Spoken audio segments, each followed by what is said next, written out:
Ryan Goodman and Tangway podcast is brought to you by FanDuel, the exclusive wagering partner of the CLNS Media Network. Welcome, everybody, to the Bob, Ryan, Jeff Goodman, Tangway Along for the Ride podcast. This episode is brought to you by FanDuel, the exclusive wagering partner of the CLNS Media Network. Sign up to FanDuel.com/Boston right now, and new customers can get a no-sweat first bet up to $1,000. That's $1,000 back in bonus bets if your first bet doesn't win. Okay, so we got a lot of things to cover. Of course, the Celtics game, which both of you guys were there last night, as this team is completely falling apart. Bob Ryan, I will start with you because you never took your foot off the Philadelphia bandwagon. Did not. And I once, in addition to Embiid's obvious greatness, I'm a longtime member of the Maxey fan club. No, I didn't. They are playing now the way they're playing very well. I didn't think they were deep though at all, and they have gotten sporadic contributions from their bench, different guys at different times. Melton in the first game, Niang's had his moments, but it's not about them. It's about that core, that starting five. It's about their starting five, and an underrated player is Tobias Harris, who's quietly at like 16 and 10 last night, and giving them what they need. But no, I didn't. And of course, I'm a Doc suck up. I love Doc, and I've always been a fan of Doc. So, did you talk to Doc last night? Well, I didn't talk to him. In fact, I did something I seldom do, gentlemen. You left early. I was out the door before the final horn sound. You beat the traffic out. Well, I did a very good job of getting home. I projected being home by 11:30. I was home at 5 of 11. So I was anyway. Yeah, I was Garrett, on the Philly bandwagon, but obviously the story was twofold last night. The Celtics put up a pathetic effort until it was too late. I mean, in terms of Tatum, he wasn't there in the first period, and yeah, he went up with 30, whatever the hell he had, but they were catch-up points. They weren't important points. Yeah, there were points to kind of keep them within distance, but they never put any real game pressure on Philly. That was Philly from honestly start to finish last night. A dominating win in, I think, a game that everybody thought the Celtics were going to win at home. Yeah. The way they had lost game 4, everybody thought that the Celtics were going to come back and probably beat Philly the way that the Sixers beat them in game 5. And to me, let's start. I know we normally start with the Celtics. I want to start with Joel Embiid a little bit here, just because, and I talked to him a little bit about it last night. I've seen Joel not play in AAU ball and then play at Kansas, and then obviously covered him early in his career here in Philly a lot. His maturity is so impressive, guys, because if you remember, like Joel, and he's still a happy-go-lucky, I call him a kid. He's not a kid anymore, obviously, but he's jovial, he's happy. But now when you watch him on the court, he used to talk so much shit. And now he doesn't talk at all. He really doesn't talk at all to the opposing teams, to the refs, to nobody. That dude just plays hard and plays ball. And even in the post game last night, guys, I expected smiling Joel, laughing Joel, and we got all business Joel. And I asked him about it afterwards. I said, you've really kind of matured these last couple years. And he said, yeah, it coincides with the fact that I had a son. And honestly, I want to be a good role model for him. And, part of it's just growing up, growing up in the league. But this guy has turned into, again, not just the MVP, but somebody. The other thing I thought they would say, Harden and Joel last night after the win, was one of those, nobody gave us a chance, right? And I know they haven't won the series. I get it. But you still hear that often, over and over and over in sports, right? When a team that's an underdog ends up getting a win like last night. There was none of that for Philly. Zero for Embiid and Harden. They've been all two guys that, again, have been criticized in their careers for being injured with Joel, being a little bit too loose with Joel.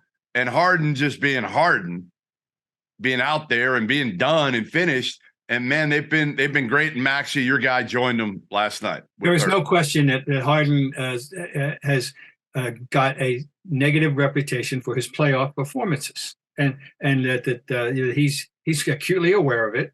And I think this is a very important retribution thing for him. You mentioned about the growing up part. That's a theme that I've observed, obviously, in all these years, and it's very interesting because so many of these young athletes, they grow up in public, and they're growing up in public. And I go all the way back to Larry. Larry was 23 years old when he came in the league early in his rookie year, a different world than we have it today. Of course, these guys are 18, 19. But even imagine Larry in social media, Bob. Imagine Larry in the social media world. But even Larry had, and those at that age had to grow up in public. He was wary of the media. He didn't trust people. He didn't, he learned. He wound up embracing the whole thing, where he was, but he had to go through the process. So it is a fact. We have to always take that, not always, but often take that into consideration when we're evaluating these guys, that they have to do stuff that we don't have to do. None of us have ever had to do, which is really, in a sense, grow up in public. You'd love this kid, honestly, both of you guys. If you had a chance to just sit down and talk to Joel, he's such a likable guy because he's so smart. Like, I think that's the part people don't understand with Joel. He is so intelligent, so smart, and man, so talented. That chase down block at the end. Thank you. You know what I thought of that at that moment? I'd say hustle play and a Russell play. That's it right. Was a Russell. That was a play that Bill Russell would have been very proud to claim of his own. He came from way the hell back after.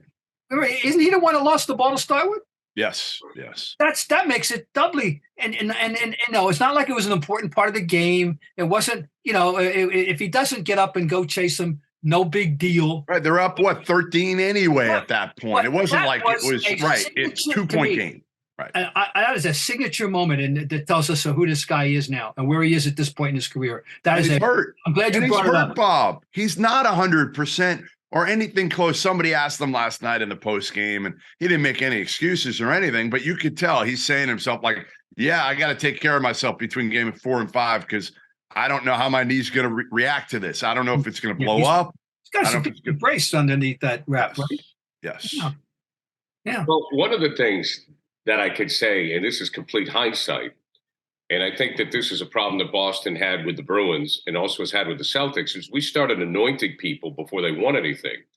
And Bob, to his credit, kept saying, Philly, I'm not done with Philly. I'm not done with Philly. I understand that Embiid and Harden have not won titles. Well, neither have Tatum and Brown. But the Sixers, Bob, have 2 MVPs. 2. Mm-hmm. And again, this is all hindsight. This is me being the frustrated Celtic fan this morning. Tatum was 4th or 5th this year? 4th this year, I believe. 4th. Brown's never going to get it. No. We talk about the depth, right? But then again, look, you get Embiid, if he's Embiid, I would think is going to be a Hall of Famer. Harden's going to be a Hall of Famer. The Celtics right now, we keep talking about potential, Bob Ryan, and they're facing 2 MVPs who are showing up. Well, these guys are deep enough into their career. We don't have to. It's put up or shut up time. For the Celtics? Celtics, they're not absolutely. It's not about potential. These guys have been around now. They're established players, and that's that. No, but I'm not. Whether there's MVP or not. Harden is a past MVP. Those days are gone. But he's down to flashes. The flashes of the Harden. We've seen it, 2 40-point games. That was an efficient game he played last night. We piled up very quiet 10 assists, or whoever it was. It was at least 10, I remember. And, the 2 stars were the other 2 guys. And he seems to be okay to accommodate himself to his current status in life. He's capable. He's proud of the fact that he's able to take over the games when Embiid wasn't there. he's very proud of that. But he knows that he doesn't have to be the guy any longer. Maxey, by the way, he seemed to go anywhere he wanted to go at any time. Bob, just on Harden for a minute though, but to your point, like the game winner in Game 4. Just like there's no doubt that ball was going in. Well, and that one bothers me obviously because of course, because Brown blew the defense. Well, I mean Brown, and it's I understand his zeal, and he knows he made a mistake. The thing is, you have to have in your head at that moment, a 2 can hurt you, a 3 will beat you. Right. I mean, you can't have the 3. All right, but that's the Celtics. I mean, all right. So your point is well taken. Those guys are very, very good players, and they're surrounded by just enough. They aren't very deep, quite frankly. And sometimes that matters, and sometimes it doesn't. Last night it was of no consequence. They didn't need anybody else. Make a fast break to FanDuel during the NBA playoffs, because right now new customers can get a no sweat first bet up to $1,000. That's $1,000 back in bonus bets. If your first bet doesn't win, you got to get the app. The app's the way to go. It is so easy to use. You get great promotions every day with the app. It's safe and secure, and you get paid instantly. How about that? Instant cash with the FanDuel app. There's no better place to bet all your playoff action than America's #1 sportsbook. Visit FanDuel.com/Boston. and get a no-sweat first bet up to $1,000. That's FanDuel.com/Boston. FanDuel, official sports betting partner of the NBA. 21 plus in select states. First online real money wager only. $10 deposit required.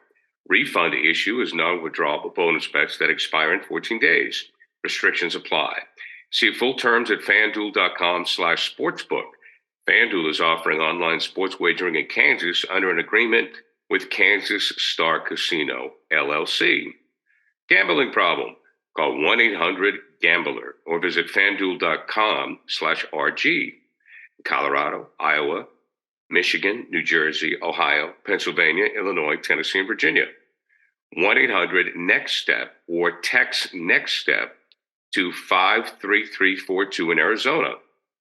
1-888-789-7777 or visit ccpg.org/chat in Connecticut. 1-800-9-WITH-IT in Indiana. 1-800-522-4700 or visit ksgamblinghelp.com in Kansas. 1-877-770-STOP in Louisiana. GamblingHelplineMA.org or call 800-327-5050 for 24/7 support in Massachusetts. Visit www.mdgamblinghelp.org in Maryland. 1-877-8-HOPE-NY or text HOPE-NY at 467369 in New York. 1-800-522-4700 in Wyoming or visit www.1800gambler.net in West Virginia. Now let's get back to the show. I want to talk about the coaching here, because we talk about coaching in the NBA and how it's really all about the players. And I have to be honest, Jeff, I'll start with you on this one. Mentally, I'm all over the road on this. I'm trying to make up my mind. I want to go back to Game 4. And right now, I think Doc is quite frankly out coaching Joe. I mean, everybody does. I mean, that's valid. That's valid. I mean, he just is. Right. So let's go back to Game 4. The Brad Stevens, Joe Mazzulla, you don't call the timeout, and you have Marcus Smart getting the final shot. And the fact that Marcus is, I mean, that's a whole other thing we got to talk about. And I know Bobby's your guy, but so they don't call the timeout. They don't get a chance for 2 for 1. They come down, they get a terrible shot. I mean, it goes in, but it's too late. Tatum doesn't go to the basket quick enough. I mean, you should be able to execute that if your coach doesn't call a timeout.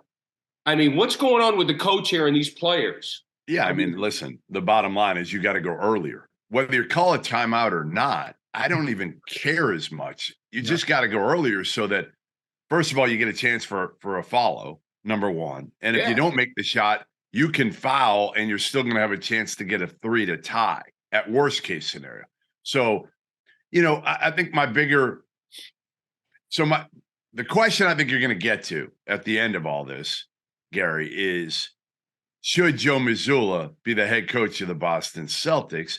And why the hell did ownership give him a contract before the playoffs when the playoffs were all that matters for this team? Let's face it, it didn't matter what they did in the regular season this year.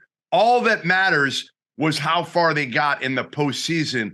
And now they're on the brink of elimination. And I love Joe Mazzulla as a human being. I love him. Again, I'm going to stick up for him while everybody else hammers him and says he comes across as arrogant, no personality, this, that, the other. I know Joe Mazzulla. I love the guy. I've known him forever. However, I wouldn't have given him the full-time job until after the season. Where else is he going to go?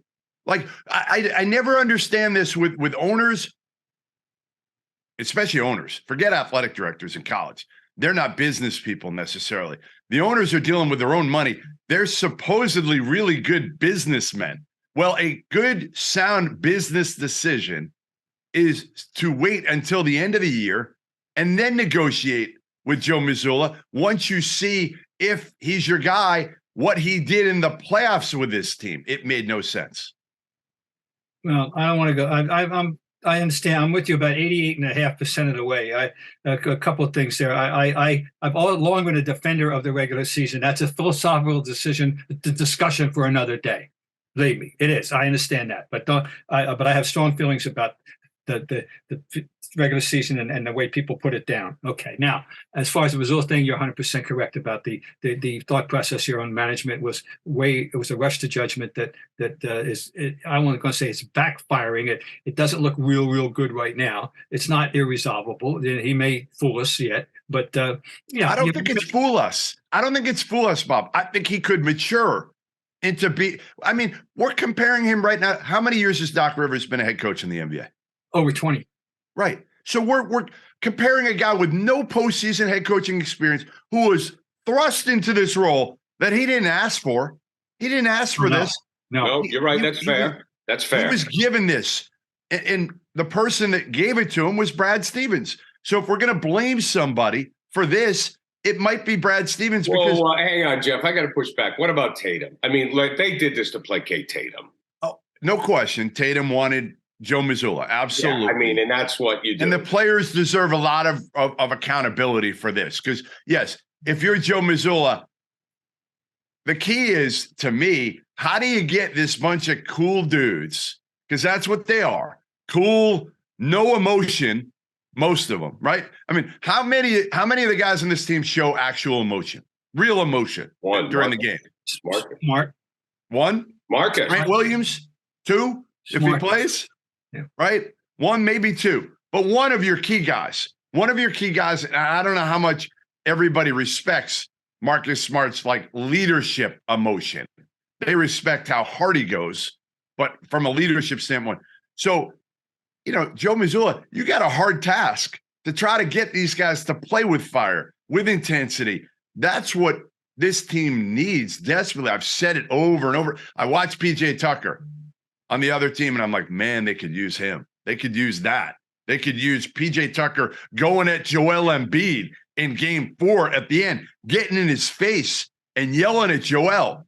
That's what this team needs. Well, there aren't too many of those kind of guys around, as you know. Yep. The Draymonds and Tuckers and kind of in that category, as a junior grade Draymond kind of thing for a team. Absolutely. One thing we have to take a deep breath here for a second. And there was a technical aspect of this game that transcends, our disappointment with the way they reacted to stuff. Their 3-point shooting was atrocious, and that's the name of the game these days. And somebody comes up to me, a guy near the end of the game says, "What do you think?" I said, 9 for 32 on threes, and they can't stop Embiid. What else do I have to say? And the three, they had good looks, as we like to say. They had good looks. Al was 0 for the night, 0 for the game, 0 for 6 in the first, with good looks that Al makes, and so let's not discount that. I mean, that they just didn't make those threes. And there are nights when they make them and they look invincible. They make 22, 21 threes. That's the game now. That's why I'm not totally giving up on. I'm not giving up. I don't. They can not easily, but they certainly are capable of winning in Philadelphia and pulling the series out still, just by shooting better. And not like defense was suffocating. I don't think so. Horford, how many open uncontested threes did Al Horford miss? Everyone. Everyone. Every three he took was uncontested. Yeah, and they usually are with him, by the way. Right. I mean, they are. He's not exactly creating space for himself. He plants himself, in the spot, and they give him the ball, and he throws it up. Okay. Anyway, so when we're denigrating them, and we're all angry, and I'm annoyed. The word I love to use. This team annoys me, and they do annoying things. But there was a technical aspect to this that overshadowed everything else. They didn't make the damn threes. Which would have changed right away. It would have changed it. Yeah. They spent the entire night trying to catch up. The one little gasp when they got it from 15 to 5 at one point. That was it. Closest they ever got was 5. And then it went back up, and that was the end of that. And the rest of the game was a disaster. One other thing I'm going to throw out there, I was thinking about during the game, and it finally happened to a small degree, but nothing materialized, was it? Okay, you're having a night when you're not making your threes. You've got 2 guys on your bench whose raison d'etre in this league is making threes. Yeah. One of them is 6 feet tall, and the other 6 feet 8. Well, the 6 feet tall guy got a whiff, and he played 5 minutes and never took a shot. And then goodbye, sit them down. Pritchard, Hauser never wouldn't. I just was thinking, hey, take a chance. Why is he on the team? All right. So, and now that's a coaching decision. That Hauser played. He played a lot in the first series. A lot. He's had his, so I'm just saying you had that option hey, and nobody would fault you if you did that. Hey, that's why they're here. Give them a shot. Put them out there. No, it's a good, listen, Bob, it's a good point. Do you think, though, you have to be able to compensate for a poor shooting night from 3 if you're going to win a championship? You got to have, and every night, all right, we all know the league is a 3-point league. Okay. Right. But you've got to have try a way to win when they're not dropping. Right. You got to have a plan B, and there was no evidence of any, obviously. Right. Now I looked up at one point though. I looked up at the board and at and they were shooting 50% on 2s at one point in the third quarter, or late in the third, early fourth, and I'm thinking, they're shooting 50% on 2s, and of course they're bricking up the 3s, they didn't have a plan B. The reality is if you're not making your 3s and you have to rely on the traditional field goal, then you got to play defense, and defense sometimes is hard. The defense, right? Well, the defense they couldn't try. Embiid is a load. He's a problem for anybody at any time. We're looking at historical greatness. This guy is a historically a player of the 21st century, a 7-foot guy with 200 and God knows what, who's light on his feet and has good hands and a soft touch and casually throws in 3s and can bully you to get to the basket when he wants to do that, and makes his free throws on top of everything else. This guy he's a load. He's tremendous. Jeff Goodman, have you seen Rob Williams lately? No, Bill Russell has not shown up yet. That's what people were calling him a year ago. And I'm like, well, what are we doing here? He gives you a different dimension against some teams, but he's been a complete no-show. That's what we talked about. They need Williams to win a title. And I'm like, I even had to look at the box score last night. Can't rely on him. You just can't rely on him. And even when he's been in the game and healthy, it's like he's not even there. It's over. The Rob Williams experiment is over. I've said this. They paid him. To me, it's funny. I remember I've been wrong on a lot, but I think one of the things I think I said at one point was when they signed Smart and Robert Williams, could you build both of their values up and trade them both at one point? And to be honest, if you had done that, and I don't know what you could have gotten for those guys, but I think at one point, Robert Williams' value was pretty high, wasn't it? Yeah. Bob, how do you feel about your guy Smart in this series? No, what's changed? He is what he is. I mean, and he's had his moments, obviously, and I'm not down on Smart in general terms at all, and I'm not down on Robert Williams. I'm going to be the dissenting voice here. I've seen too many times when he's had a tremendous impact on the game, and right now you're right. He wasn't visible. But I don't think that's a permanent status. So I'm not giving up on Robert Williams. I still think that the supposition that he has to have a prominent role if they're going to win the championship. I still say that. Bob, you say that this series is not over. Jeff Goodman, is this series over? No. It's absolutely not over. Listen, again, do you completely trust James Harden? You don't know what you're going to get. Like, James Harden is like a box of chocolates, right? You have no idea what you're going to get. Right. So Joel, I trust, but and also it's this drop coverage they're playing against Joel. I get their shooters or their bench guys are making threes, but man, you're just giving him twos. You're handing him twos because nobody's guarding him at the foul line. It's there for him every single time. The other thing is, when Horford's not making threes, Embiid is just playing free safety there. And nobody from the Celtics wants to go anywhere near Joel when he's around the rim. Tatum won't look at the rim for the most part when Joel's down there. That's who's been intimidated. The whole team, but Tatum in particular, right now has been scared to go at Embiid because, honestly, Joel is so athletic, moves so well for someone his size, that honestly, anybody going to the rim, they're going to get swallowed up, and they have. Yeah, you're right. No, he's a force. Anybody that doubted him, or his MVP credentials. Not that there wasn't other good choices. So that's yet another discussion for another day. But I mean, there's always health with him. No, everybody knew he could play. Always. There was always health, Yep. And unfortunately, the Celtics, they had a chance to steal one Game 4 to wrap up the Celtics here. They had a chance to steal one in Philly, and they didn't. And they let him back up off the mat, and that's kind of what.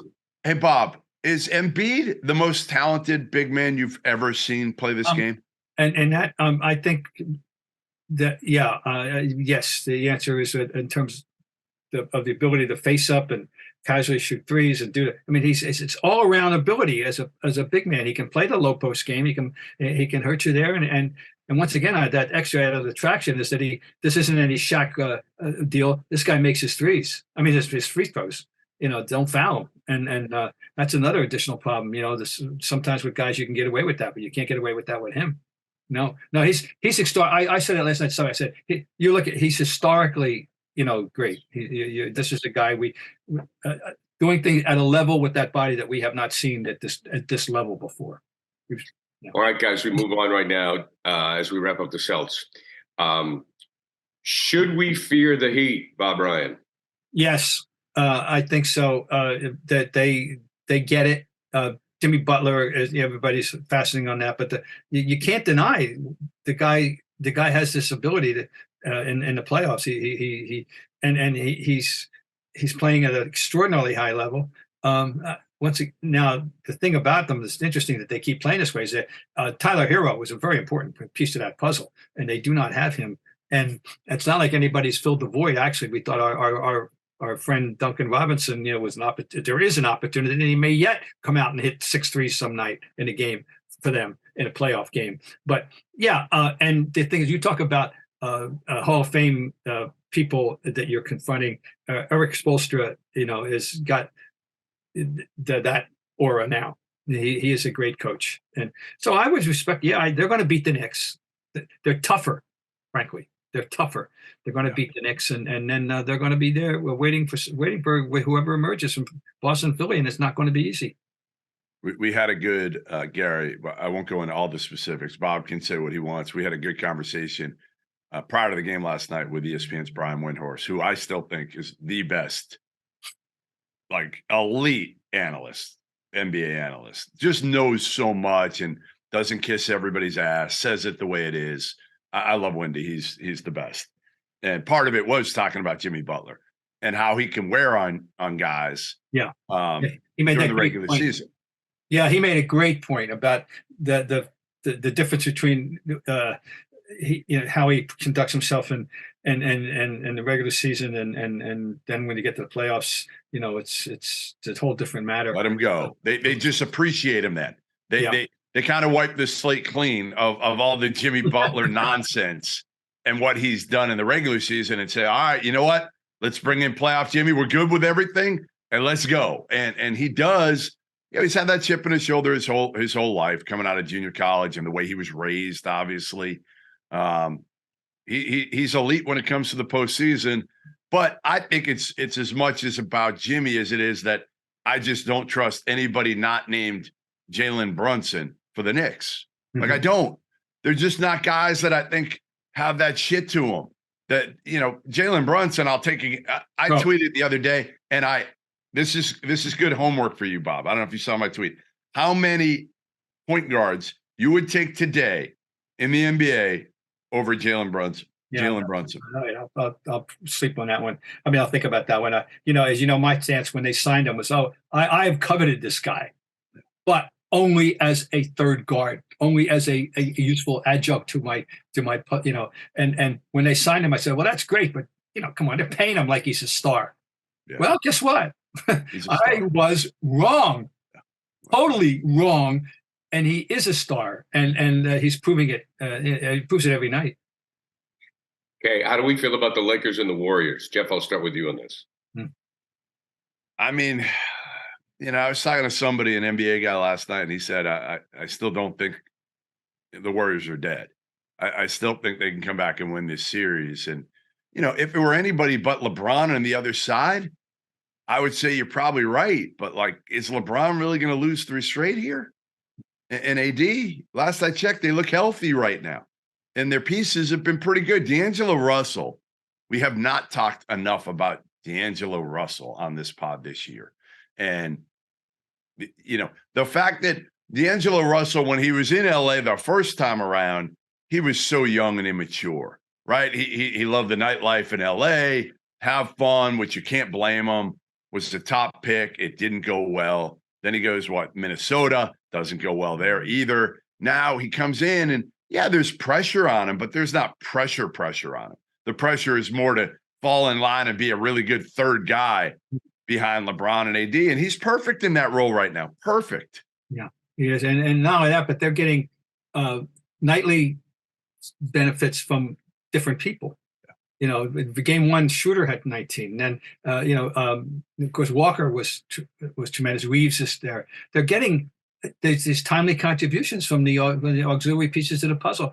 I'm worried about them. I worry about. I mean, this is about Golden State. This is the nightmare. I mean, about the Warriors. About the Lakers. That this is the nightmare scenario for the world. That they would have put it together at the right time. And LeBron. Hey, Bob. Remember what I said earlier in the pod? The regular season doesn't mean quite as much. The Lakers are showcasing that even more than the Celtics. I know. No, they are. Well, it doesn't. Well, that what it means. Once again, I want to have that discussion someday, but we're not going to have it today, because I'm here to defend the regular season. Which I get it. Yeah, I get it. I'm just saying. You can kind of turn it on. Now, some teams can. The opponent, there's stuff going on. This tell what Jordan Poole.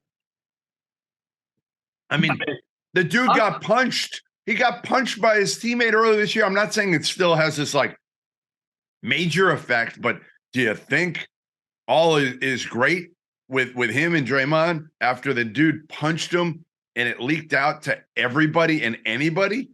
And Jordan Poole, listen, he's still a piece. They overpaid. I mean, they completely overpaid him. When you're playing with Steph, with Draymond, with some of these other guys, it's a little bit easier. And then when you become the guy and there's pressure on you and there's expectations on you, I mean, he's been buried now. Down to the 10-minute stint and 0 for 4.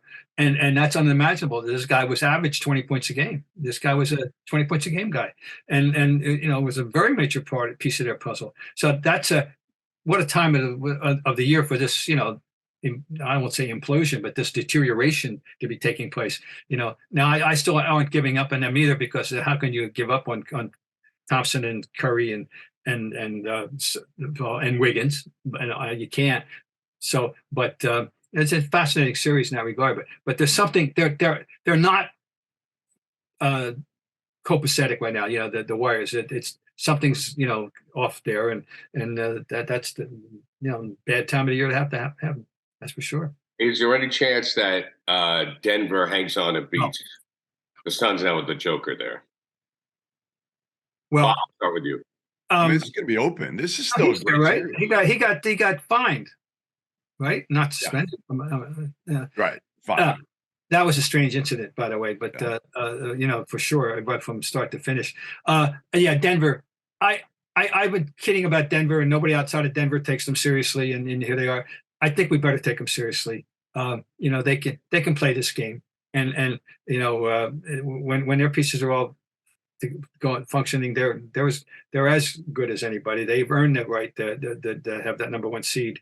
They're going to beat the Suns, I think, despite Durant and Booker, and they're going to beat them, and they're going to be formidable. There's no Joker is the Joker. He had another routine triple double the other night. They're Hey, Bob, you know who had 25 points in Denver's win last night? Michael Poole. Boston's own Bruce Brown. Oh, Bruce Brown. Yeah. So yes, that was big. He was an important part of the Nets puzzle. I know that. And yeah. He's tough, man. Like he is one tough dude. I remember seeing him when he was younger, and then he went to Miami, and he's just. I mean, what did he play? The 5 at times for the Nets when they had no size. I mean, could Denver give the Lakers? I mean, I'm assuming the Lakers. Oh God, yeah. Could Denver can't give the Lakers a hard time, can they? Sure, they can. I'm picking them if that happens. I mean, Denver over the Lakers. I'm not projecting the Lakers to win the title. I'm projecting them to give you, to be competitive in a way that we weren't sure they could ever be this year, and they are. They're as good as anybody could have hoped them to be. I don't think it's going to be enough to win the whole thing, even if they were to win the West. I don't, but I certainly think Denver. I would still favor. I like the way Denver's playing in general, and I think we need a flashback to the old days of 6 years Lakers NBA Finals. Oh, it would be great, and the commission wants it. Yeah, I mean the league would love it. I mean, come on. There's lots of. You have Embiid and you have LeBron. I mean, it represents the past and the future. I mean, Durant, God bless him, but I mean, if you have, we all said with a healthy Embiid and LeBron, I mean, it's the best player from years gone by to arguably the best player in today. Yeah. By the way, the ratings have been good. ESPN's immensely pleased with the ratings they've been getting in their games, and which is encouraging. I like, I'm because every series has been like interesting. I don't think there's been like a bad series for the most part. No, they're all right now. What we have going, I'm intrigued. I can't wait to watch the Celtics. I mean, watch the Knicks and the Heat tonight, and as we speak, I got to throw this one out before we go anywhere and switch to another realm of basketball. Yeah. But a Hall of Fame coach who's never been as far from tongue wagging for various reasons has really got himself in some deep doo-doo right now, perhaps, and that's Bob Huggins of West Virginia, who had a foolish radio interview with the Cup, and in which he came out with can only be interpreted as homophobic mentions, and he's. I don't say can he survive this, but what do you think is? No, that's fair. Can he survive this? Is fair. I think he will.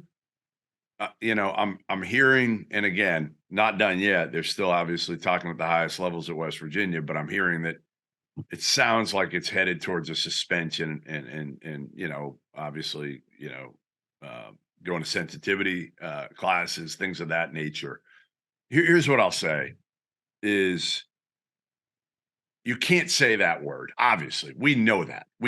Major. I'm not even calling it a mistake. It's obviously worse than that. He came out right away and apologized profusely in a statement. I would like to hear him talk a little bit about it.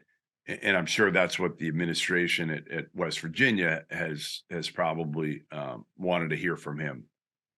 How remorseful is he? Ultimately, Bob Huggins isn't perfect. We know that. We know he's had his issues over the years. What I will say is ultimately, when you talk to people in the industry, when you talk to the players he's coached, coaches in the industry, everybody talks about how good a guy Bob Huggins is and how much he's done for people over the years. So I always find it hard in these situations to cancel somebody for one mistake, which was a bad mistake. It was awful. You can't say that. And the thing, when these things happen, you say, what's really simmering inside of him to think that was okay. I mean, remotely. He was joking, but you can't joke. You can't. No. You got to be smart. I can tell, as someone who's put his foot in his mouth in public, and in fact, I'm coming up to the 20th anniversary of my biggest faux pas 20 years ago, and then with Bob Lobel and all that. I know, you can say some stupid things in public and on the air, and in this case, being egged on by apparently a couple of buffoonish radio guys. Yep. So it was a bad mix. I mean, but it's on Hugs. This was on Hugs. This wasn't their fault. Yeah. Like they egged him on a little bit, but he needed to be smarter than this. You cannot say that word really in any context right now. He didn't make it personal. It was personal against the Xavier fan base. It wasn't personal against somebody individually. But yeah, listen, I hope he does. I've said this publicly, and maybe I shouldn't. I hope he doesn't get fired, because again, I think Bob Huggins has done a lot of really good things for people. And I just feel like in this day and age, we do cancel people pretty quickly. And he's getting hammered. Double team hammering in USA Today on Tuesday from Dan Wilkin and Mike Freeman, both going after him big time. And one. Can we, like? I just don't understand. We all make mistakes, and can't we learn from those mistakes? Can't we Bob Huggins isn't too old. You're not too old. I'm not too old to learn from our mistakes, as long as we are deeply apologetic and want to get better as people. I don't know. I have a hard time, again, with people who've done so much good for others. Mm-hmm. And that's when you talk to people, they will all come back to the same thing, which is, we love Hugs because he's all about doing the right things for kids, for coaches in the game, for people. I don't know. One of my little, not personal takeaway, but I learned this quite a while ago. I didn't realize. Remember, the whole source of this was the discussion about the Cincinnati Xavier rivalry, right? And it is one of the most unknown great rivalries in America and college basketball. That people know Carolina, they know about this all the others, but that's an intense rivalry. We found out, we got a whiff of it from that. Not that I want to make light of what he said, which was stupid and awful, but the fact is that just shed the light on a very interesting. I went a few years ago, Bob. I took my daughter. I took Talia a few years ago. It was insane. I mean, again, remember the one years ago they got in the fight at the end of the game, and Tu Holloway and Mark Lyons throwing haymakers, and they told them to zip them up after the game. I mean, it was ugly. It was a brawl. And I don't know. I just feel like we're all one word away from being canceled. And wouldn't you like to think what we've done in our careers and how we've handled ourselves should be enough to allow us to make a mistake and be penalized, of course, but be able to learn from that mistake and get better as people. That's all. I'll second that. All right, guys. Great show as always. Hopefully the Celtics bounce back. Jeff Goodman, Bob Ryan. Until next time, guys. And I do have to let people know this episode of the Bob Ryan, Jeff Goodman, and Tanguay Alone for the Right podcast, brought to you by FanDuel, the exclusive wagering partner of the CLNS Media Network. Right now, new customers can get no sweat first bet up to $1,000. A no sweat first bet up to $1,000. So check it out at FanDuel. Okay, guys. We'll see you later. So long, guys. CLNS Media's Celtics coverage is brought to you by FanDuel. New customers get a no sweat first bet up to $1,000. That's bonus bets back if your first bet doesn't win.